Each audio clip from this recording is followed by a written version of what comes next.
Hey, all you out there in the CMA universe, this is Jonathan Pezza here. We are presenting a amazing show, and we have the creator here with us to give us a brief introduction before we let you listen to the first episode.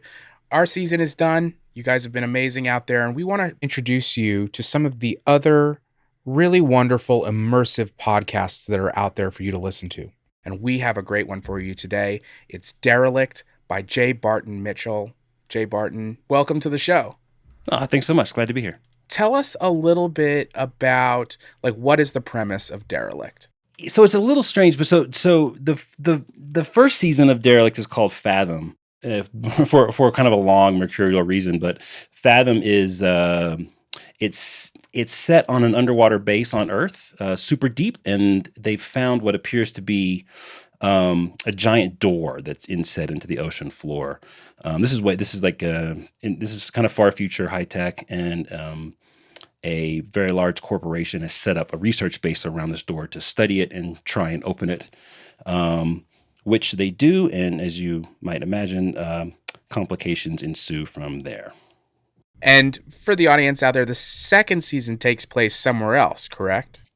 Yeah, so we actually, for a variety of reasons, we started with Derelict, which is set on a derelict spaceship, a ghost ship, one of my favorite sci-fi tropes. And then we hit some budget complications, and during the pandemic, decided to do Fathom as kind of a lower budget first season to Derelict, which is ironic because it ended up being, it ballooned and inflated and became a giant thing on its own anyway. But yeah, so it starts Fathom and then it moves to Derelict, which is the spaceship. What were your inspirations for creating this series?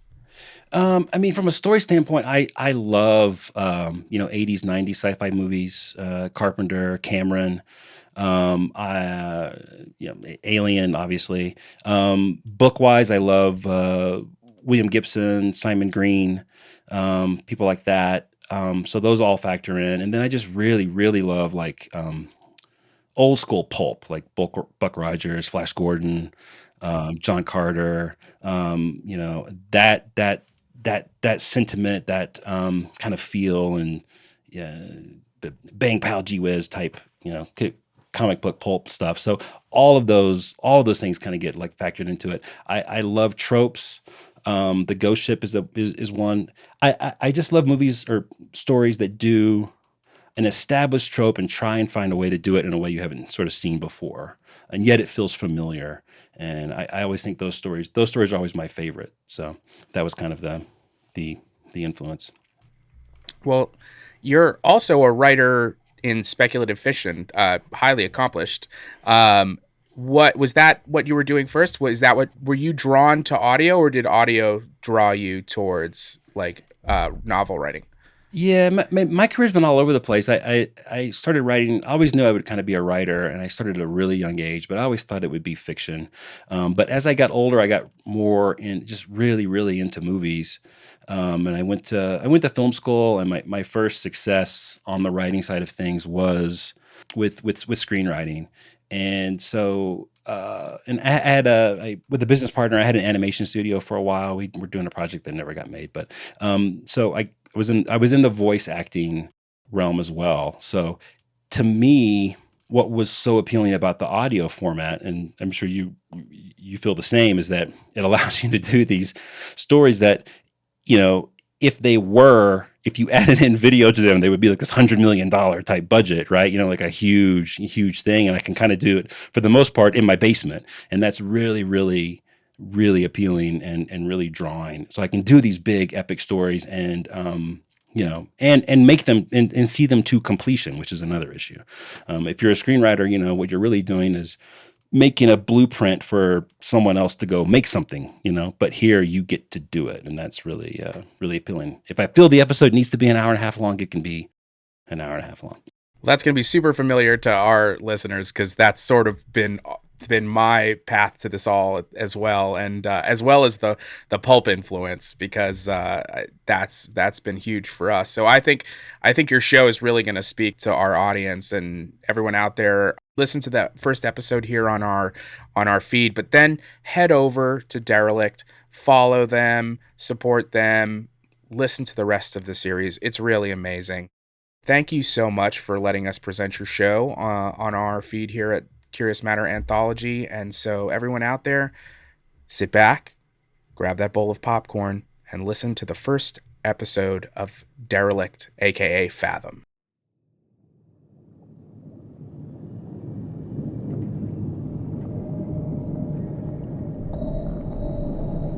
They say that in the dark, the eyes begin to see. And in the silence, we begin to listen. Believe me, nowhere is it darker or quieter than in this place. The bottom of the ocean, 19,000 feet down. It's why I came here, after all, isn't it? Why I buried myself the furthest away I could possibly get. But loss is an insidious thing. Whatever we try to escape, we inevitably bring with us, even to the darkest, quietest places. And in the dark, we have no choice but to listen.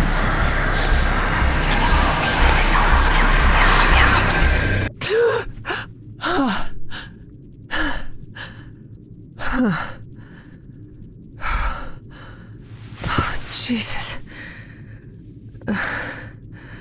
Dr. Groff? Yes, Are you okay? I'm fine. Your heart rate is quite elevated. Your blood oxygen levels I'm are... fine, Clayton. Thank you. Dreams again? Is that a crime? Would you like a sedative? It can really help you sleep. No. Eva, according to the biologs, you haven't slept a regular cycle in more than a month. How many times do I have to say I'm fine? Logs don't lie, Eva. And they don't tell the whole story either, Sarah. What's up with the repairs? Well, you'd have to ask Freeman for the whole picture. But last I heard, it was going well. They have most of the supports for Fathom West patched, working on North now. I know why you're asking. I haven't heard if the access to relays back up or not. Hopefully not much longer. Couple of weird things, though. What? Well, they finally got the mainframe open. With Mac acting the way he's been, everyone felt there must have been some damage to his systems from the explosion. Flooding or something. There wasn't? Not any that Embassy could find. No water present in the room, mainframe itself is undamaged. They're going over it now, though. Well, no one knows Mac like Emerson. That's the other thing. No one knows where Emerson is. What do you mean, no one knows? Mac's personnel tracking is down now, and no one can raise her on comms. She may be outside, checking the capsule's exterior. With all the Yeti activity, though.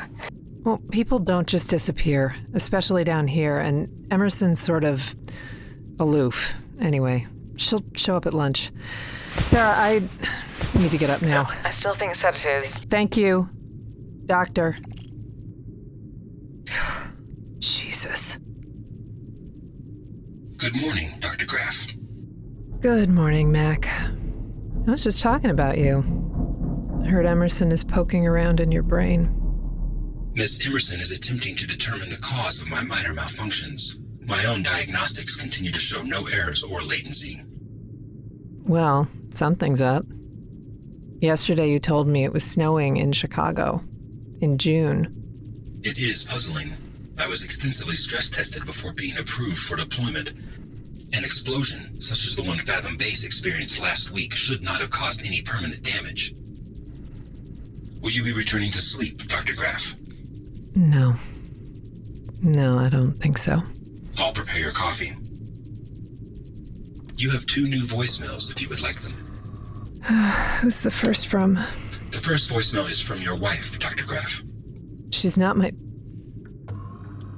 Play it. Please, Mac. Plain message from Angela Graff. Timestamped June 17th, 11:45 p.m. Hi.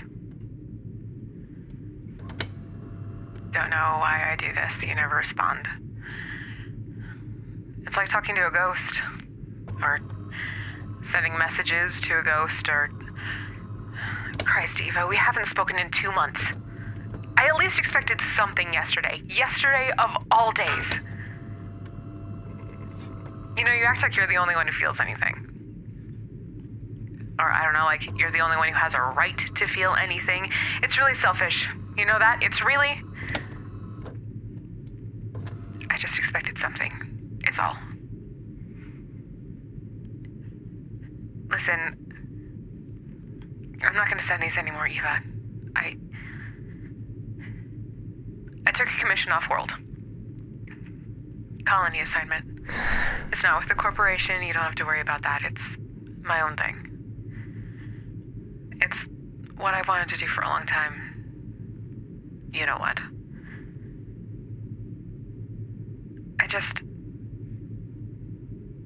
Eva, I waited as long as I could, I guess. But I can see you're not coming back. I don't understand it. I don't know why we couldn't be there for each other, go through this together. I miss her too. Maybe even just as much as you. I'm sorry. For that, I'm sorry I called you selfish too. I'm just sorry. I'm sorry every way I can be sorry. I love you, Eva. Always. Would you like to respond to the message, Dr. Graff? Would you like to respond to the message, Delete it. Are you certain, Dr. Graff? Delete it. Message deleted. Would you like to hear your second voice? Eva, I need you to wake up and get over to hydroponics. Good morning to you too, Joe. Is it ISD's here wants to meet with us? Already? I thought his sub wasn't scheduled until tomorrow night. Yeah, well, I guess he decided to accelerate the schedule. I don't think it's a good sign, do you? Can it wait? I'm just not It's in a good... internal security, Eva. No, it can't wait. I'd like to know what you plan to say, though. Yeah, well, I bet you would. Eva, I swear to God, if you try to pin this on Fathom me... is your base, isn't it, Joe? You are the commander. Edgar's was science team, not command. And it was your security protocols he overrode, your explosives he stole. Look, there's plenty of blame to go around. That's how they're gonna look at it. I just think if we put our heads together on this, we can come out of this with our jobs still intact. Oh, God, Joe, neither of us tried to blow up the damn base, did we? The only one on the chopping block is Edgar's. MD's put way too much money into this travesty to pull either of us out now. Really? Then why are they ordering what's left of the science team back to the surface? What? Wait, what? They can't do that. We're already a skeleton crew. I have half the people I need to complete this or even figure it out. They can't do that, and they did. Not essentials too, indefinitely. We started mothballing rovers and dive suits last night, and analytics just left on a sub 15 minutes ago. Where have you been? Joe, that doesn't make any sense. There has to be an explanation. Yeah, there's an explanation. You've been down here 11 months, and that thing out there is no closer to being open than the day it was found. Add to that, you got people on your team running around trying to blow up the place, a place that, yes, they have sunk a lot of money into. What'd you think was gonna happen, Eva? What'd you think they were gonna do? Okay, I don't know what to... I'll fix this. I'll fix it. I'm holding my breath, Dr. Graff. Hydroponics, ASAP. Shit.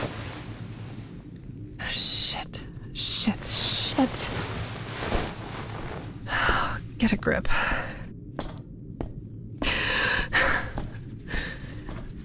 Get a grip.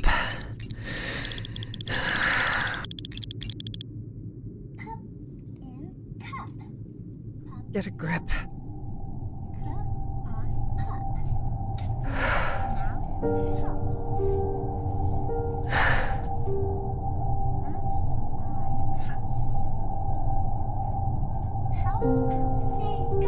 Come and get your Lego. Come and get your Lego. Happy birthday,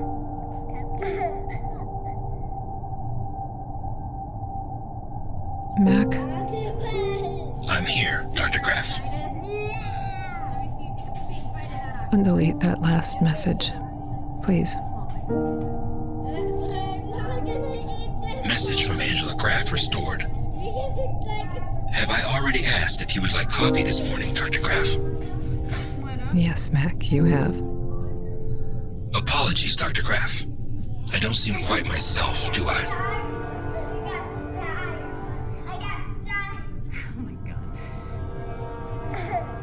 Yeah, you and me both.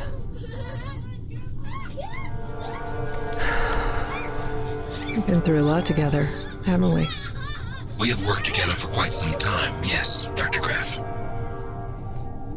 You were designed for this project. Not entirely.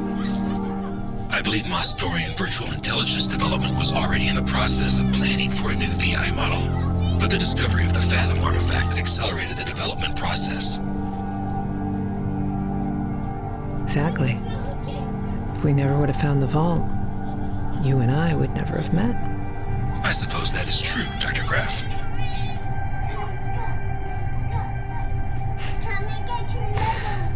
A computer. And you are the closest thing I have to a friend down here. I appreciate the sentiment, Dr. Graff. I enjoy our interactions a great deal.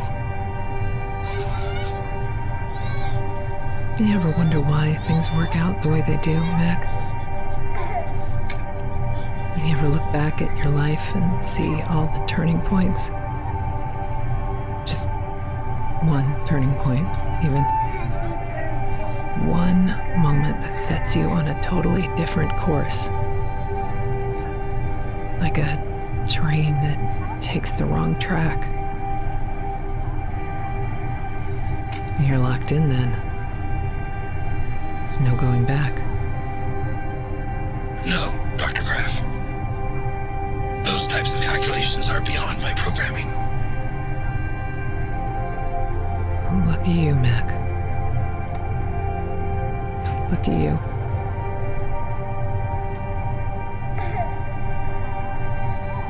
Your coffee is ready, Dr. Graff. Swell.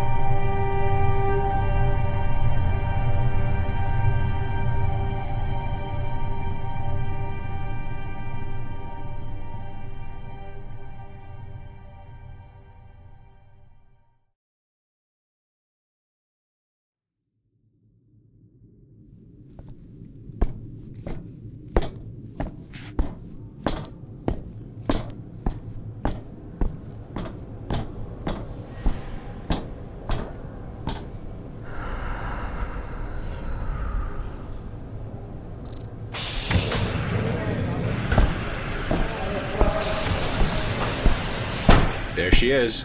Here I am. Eva, this is Agent Blaine, ISD. Dr. Graff, Eva's fine. Eva. Appreciate you coming. Know it's early.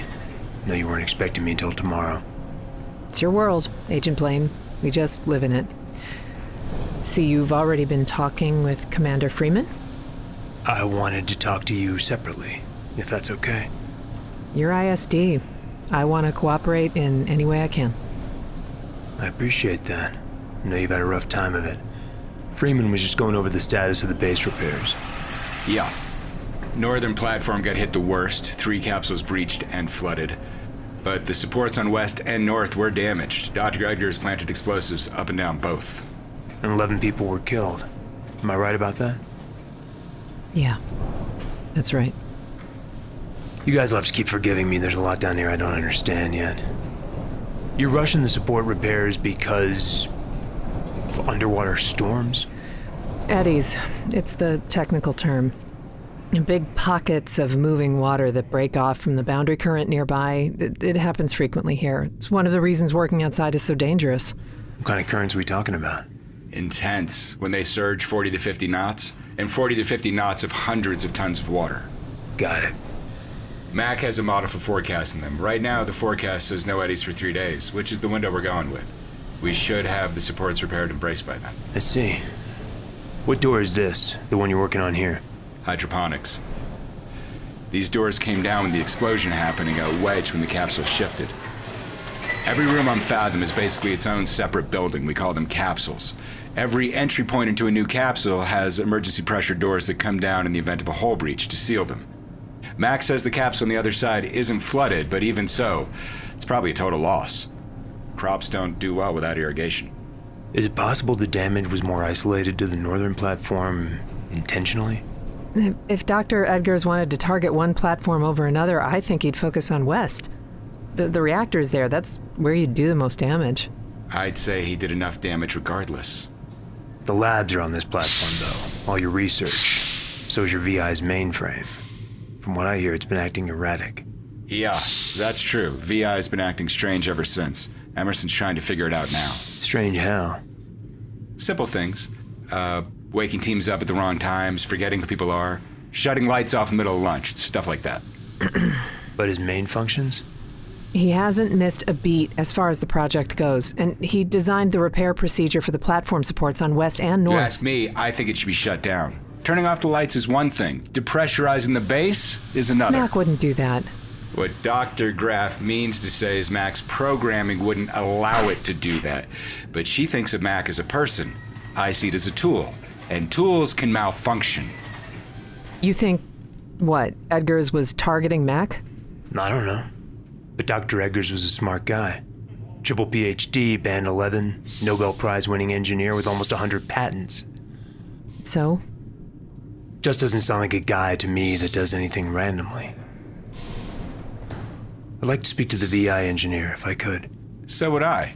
But Emerson's been offline all morning. Offline? Can't raise her on comms, and Mac can't pinpoint her location. Then again, he can't pinpoint anyone's location right now. I guess... Everyone hold on to something!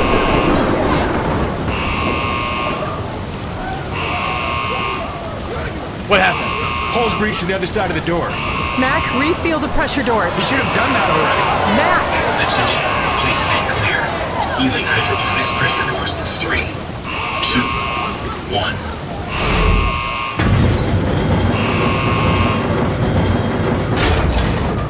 Mac, what happened? It appears the hydroponics capsule suffered a hull breach and was flooded. When the pressure doors were first opened, the water on the other side You said it wasn't breached. You said it was pressurized. I am confused by this chain of events. I see in my communication logs I did state that hydroponics was pressurized and free of water. I cannot explain this discrepancy. I want it shut down. I got men hurt. We're lucky we all didn't just drown to death. I want it shut down. You can't shut it down, Joe. It's a $100 million asset. We can do an alpha-level reboot if we need to, but Emerson is AWOL If we need to, it almost killed us. Everyone relax. Everyone take a breath. Don't tell me to take a breath. Freeman! Take a breath. Fine. Sure. But shut it down. Shut it down, or I will. I mean it. What does that mean, Joe? We've already had enough sabotage, don't you think? Joe? God damn it. You okay? Yeah, I'm fine. Welcome to Fathom. Tensions are high, nothing I didn't expect. You wouldn't shut him down, right? You wouldn't shut down Mac. No. No, you're right. Shutting down a VI is essentially terminating it, not to mention hitting the delete button on all the stored research.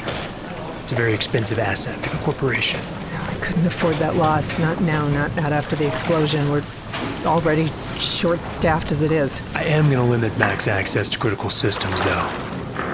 Keep him online, just reined in. But not for the project, right? I'd have him for that? For research? All critical systems. Just for the moment. That's going to limit my research ability. I'm aware. No, I don't think you are. I need Mac for signal analysis, for calculations on the equation, not to mention... Dr. Graff, you're not going to be doing any research in the immediate future. I'm ordering the relay shut down even if the connection's restored. You can't do that.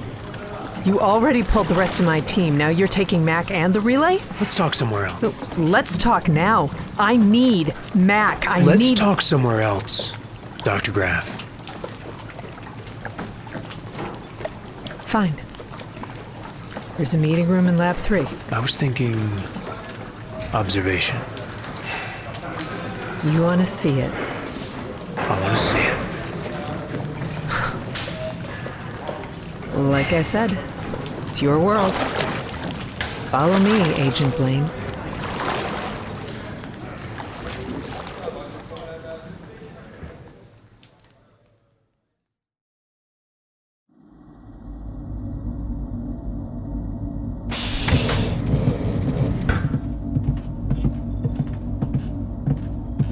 That is a lot of windows. 180-degree view of the whole sordid affair. We're looking outside? Into the water? We are. Feels darker than space. It actually is. In space, you get starlight. Not much, but it still counts lumens. Down here, there's nothing. And what, it's straight out there? About 600 yards. Usually there's some kind of illumination around it. Subs, rovers, divers, but since the explosions, that's all stopped. Sometimes I think I can almost see it better with the lights off. Like it's darker than everything else. I don't see anything. Just black. Mac, I'm here, Dr. Graff. will you hit the vault lights for me? Full spread, Dr. Graff. Yes, please.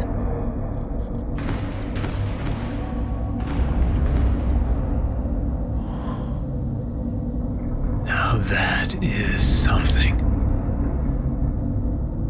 Yes. Yes, it is. The size. I didn't expect. 2,000 feet in diameter. Carbon dating? 7 million years old. 7 million.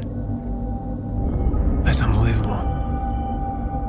The first proof of extraterrestrial life, and we find it at the bottom of the ocean. Life is too ironic to fully understand. Takes noise to appreciate silence, and absence to value presence. You scientists. You all love Voltaire, don't you? You forgot a part, though.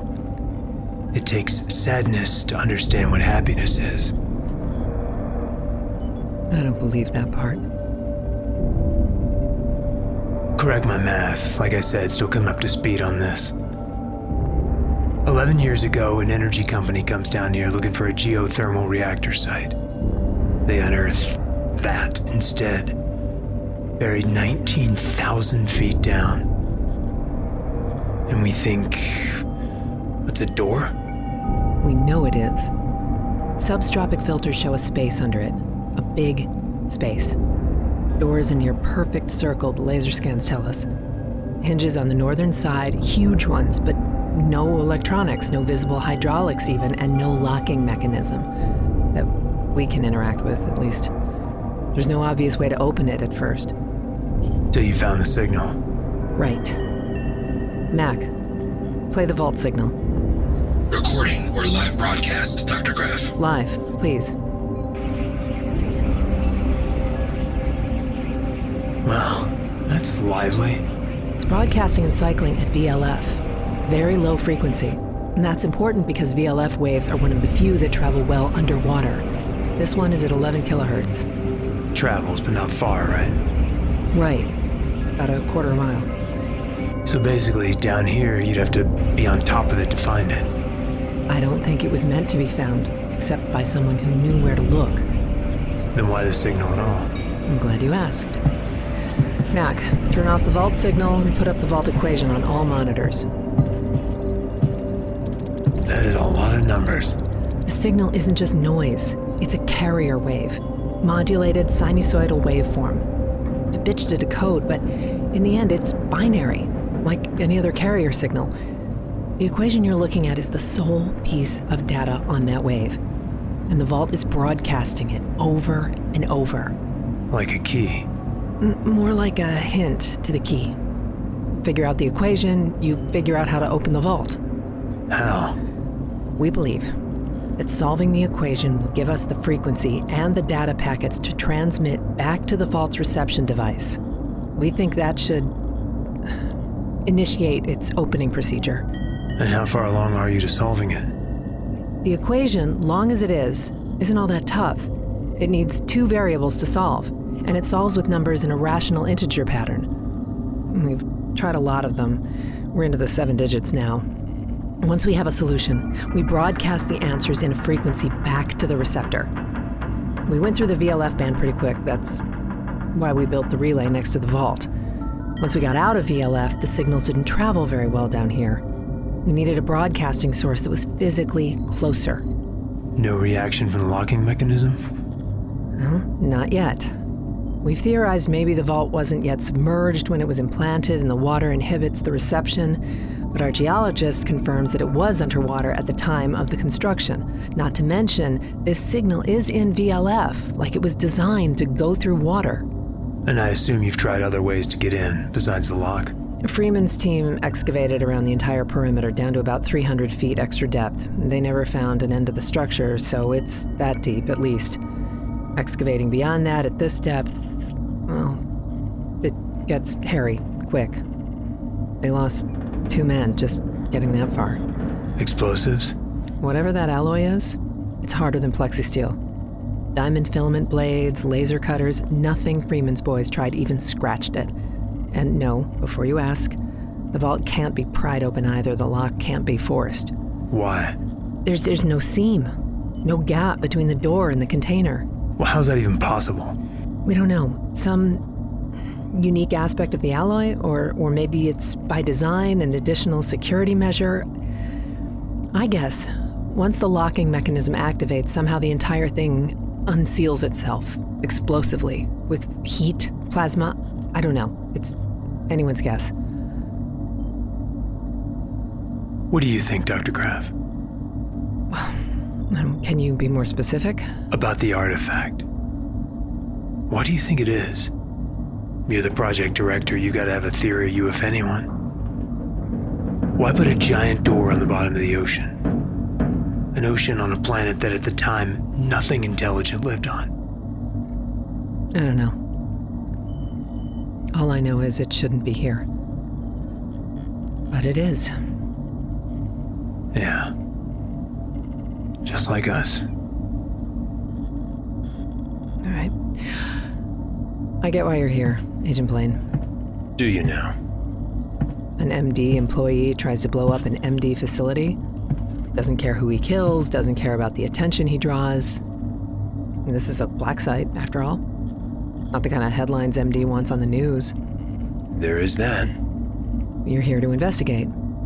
Sniff out any collaborators Edgar's might have had. Assign blame. I prefer the word responsibility. Whatever the word, the problem I have with it is you don't seem to know very much about this project, and I would have hoped that whoever the corporation sent to assign responsibility would have been a little more informed. MD has hundreds of black site projects around the galaxy. They're black site for a reason. Like every piece of information the corporation deals out, you get it when you need it.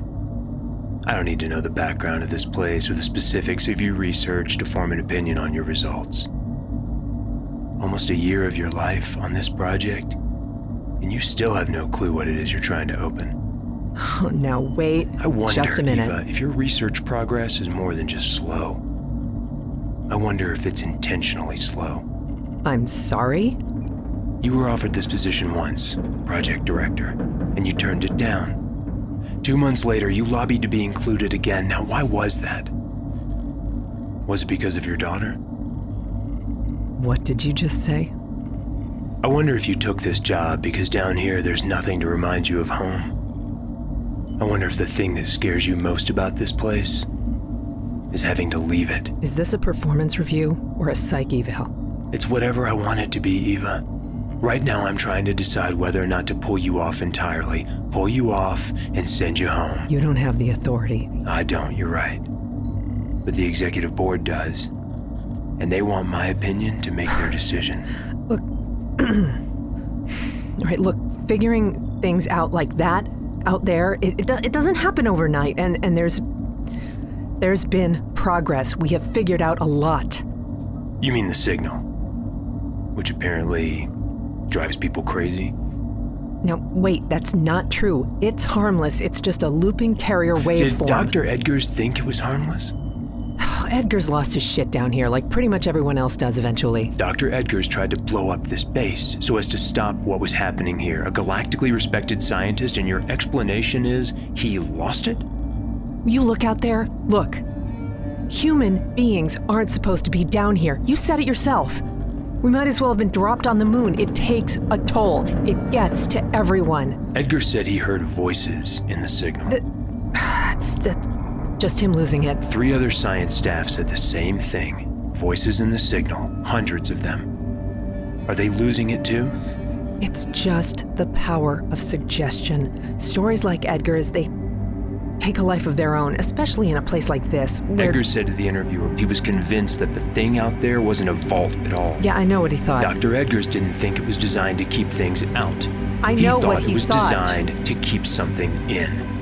That's someone cracking under pressure. You have no clue what that thing is, or what's inside it, or what happens when it's open. You can't possibly believe Edgar's. Do you know what the Internal Security Division does, Eva? We deal with things when they get out of hand. I am very good at it, and I've been from one end of this galaxy to the other doing it. The things I've seen, the kinds of projects this corporation engages in, the Pandora's boxes they've opened, I know the kind of darkness Mos Dorian's capable of finding. I've shut it back in the box over and over again, and the only reason I keep doing it is because right now, I still believe the good the corporation does outweighs the horror. So if you ask me whether or not I could believe the ghost stories of an unhinged triple PhD holding research scientist who tried to blow up his own project to stop it from succeeding, the answer is, I could. Ask Edgar's.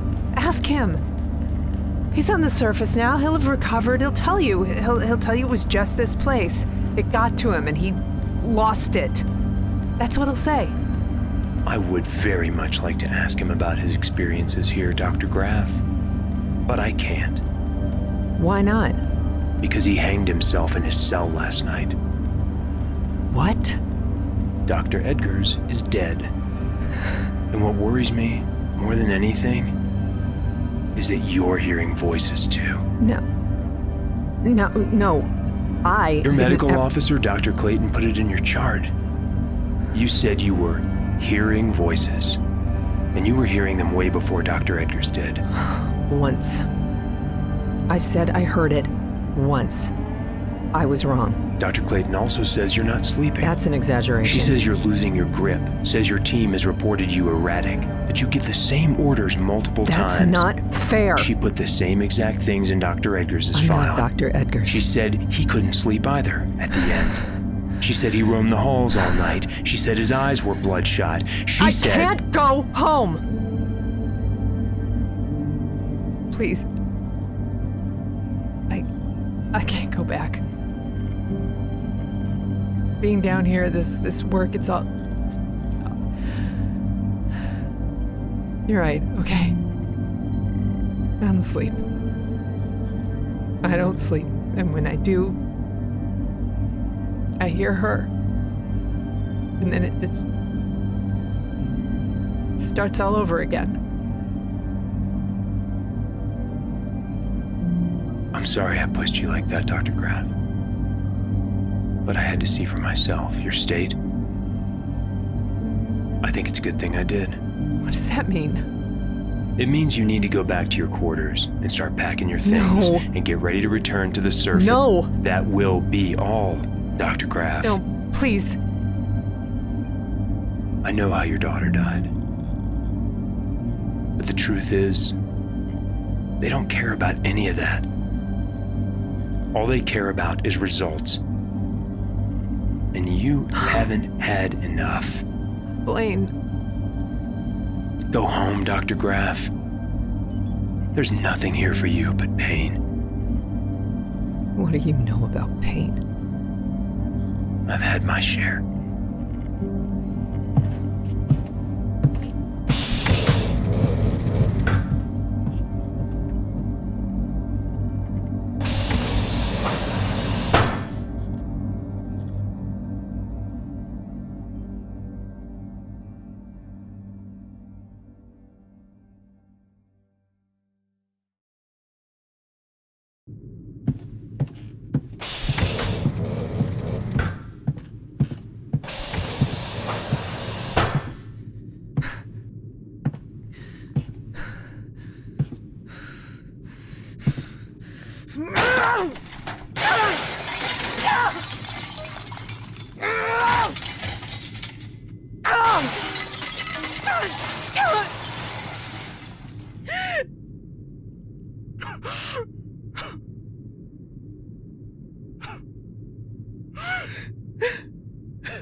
Oh, God.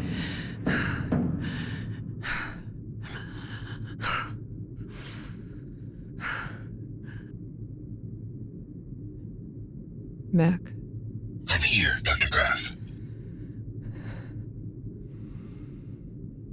I'm here, Dr. Graff. Mac, call Angela. Of course, Dr. Graff. Calling Angela Graff.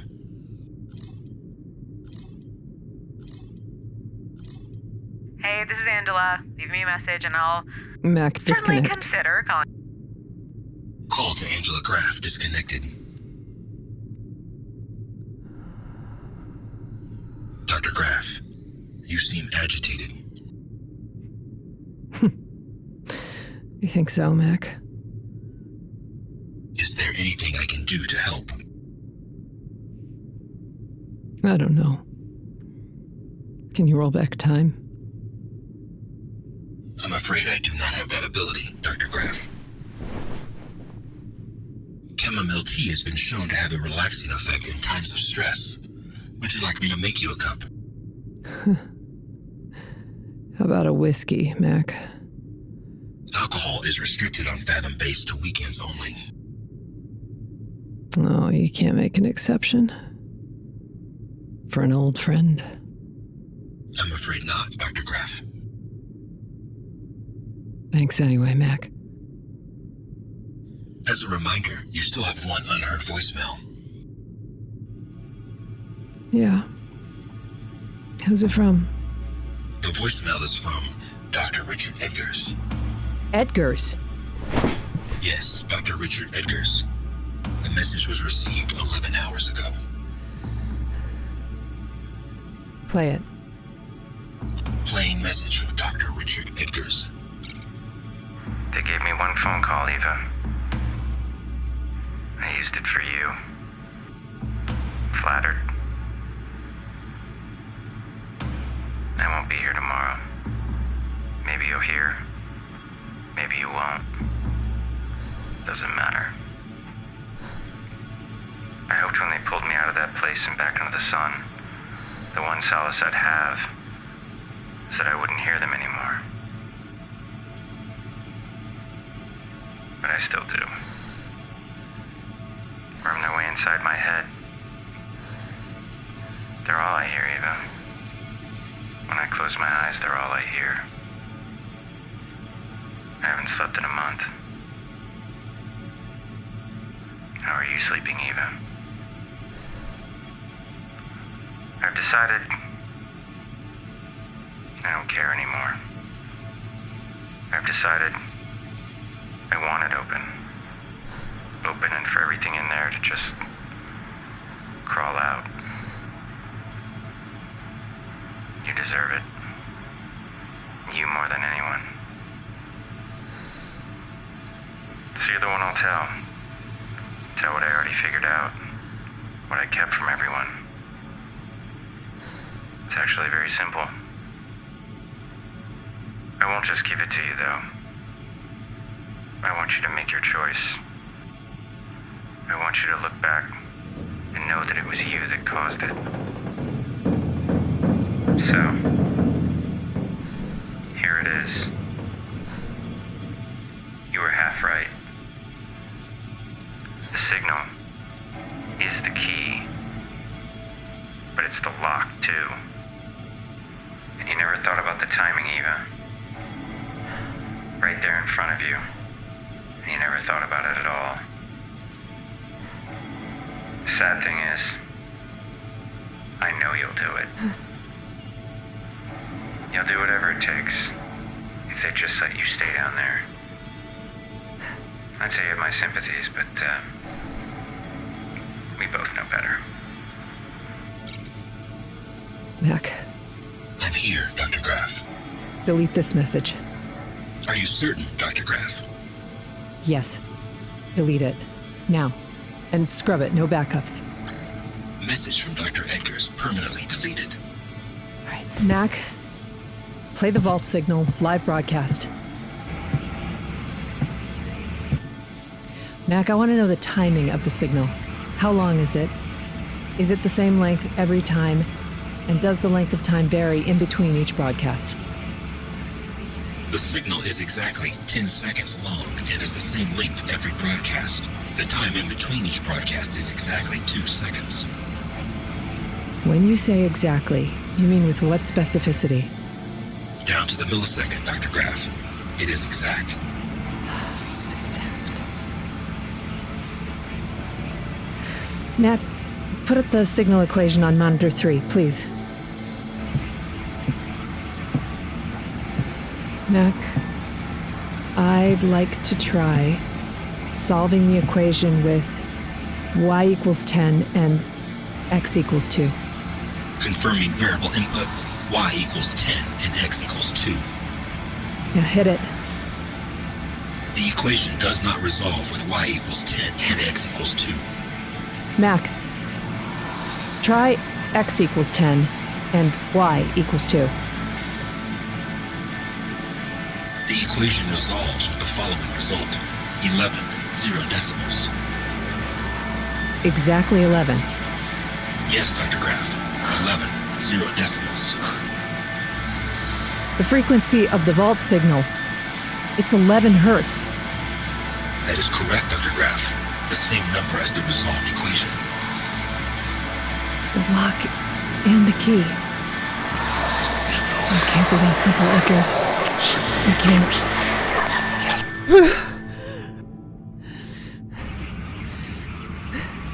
Mac, turn off the vault signal.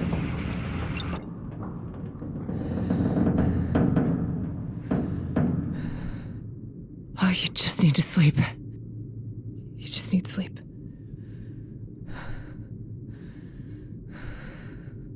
Mac, get me Freeman.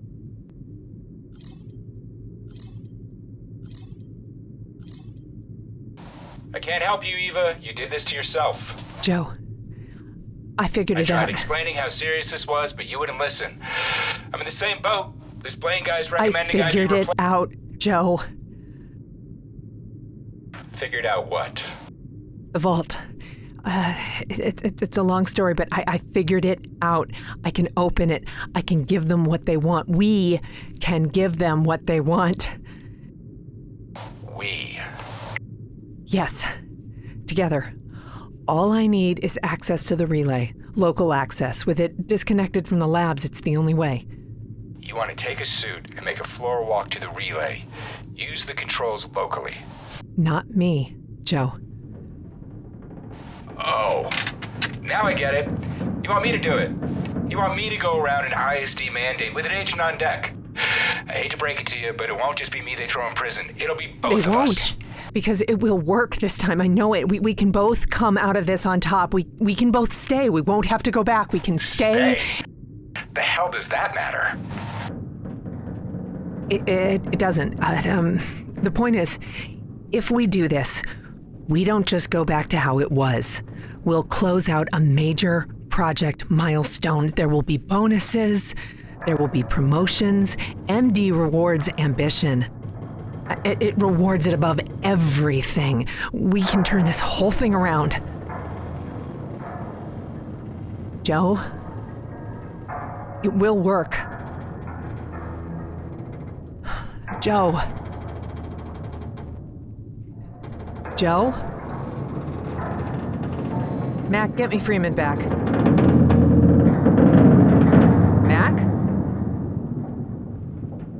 Mac, what's... Mac? Eva? Sarah, what the hell? It's Eddie. The supports just collapsed. The whole platform's going down. Oh my God! The entire I can't raise Mac. He's... Eva, hold on.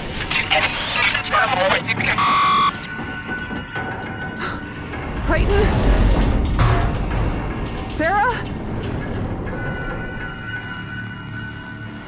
Oh my God.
This is Dr. Gruff.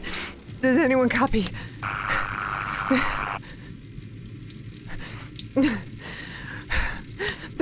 This is Dr. Ava Graff. There was a hull breach in the western dorms. The water flushed me into the diaphragm airlock. I vented it. I'm alive. Does anyone copy? Dr. Clayton. Commander Freeman. Do you copy? Does anyone...